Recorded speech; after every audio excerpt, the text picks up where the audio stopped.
everyone, welcome to the episode of the React Foundation series. In this episode right here, we're going to be taking a look at what we've accomplished so far and what we need to do to move this project forward. So essentially what we're trying to achieve here is that we're going to build a full-on invoicing CRM system. And what we have so far over here is the UI. And we can click on the contact, we can go to the contact page, we can remove the contact, but it doesn't really persist anywhere. So if I do a reload over here, go to the landing page of the app, it comes back, like whatever we removed comes back. So it's not persisted in the database or anything like that.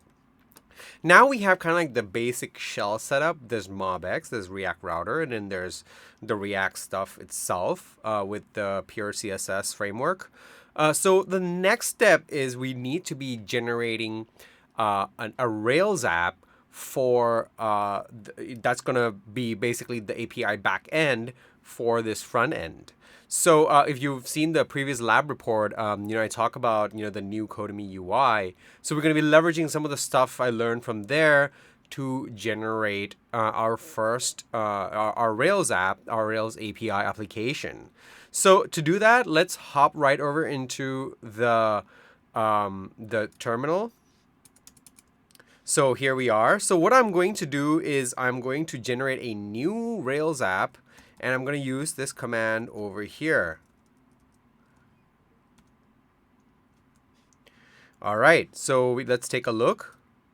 So we can see here, this Rails command is Rails new invoiced API, no sprockets, -d PostgreSQL. Now, let me talk you through the different options. So the API flag basically, says that we are going to use it for an API only, which means it's not going to render the front end stuff for us. And no sprockets basically just means we don't need the assets pipeline that comes pre-built with Rails. And the D is basically we're specifying which database we want to use. So I'm going to go ahead and hit enter over here, and it's going to basically generate and remove all the stuff that we don't need, like the assets directory and all that kind of stuff. And we're just going to get exactly just what we need from Rails. So I'm going to cd into the invoice directory, and then I'm going to open it up in my code editor, and we'll walk you through the folder structure. All right, so I'm not going to build anything. I'm not going to add any code in here. This is more like a transition. So we have the React Foundation stuff. This whole, basically what we're going to be doing is we're going to be running two series in parallel. So when I'm building the API, it's going to be covered under the Rails API series.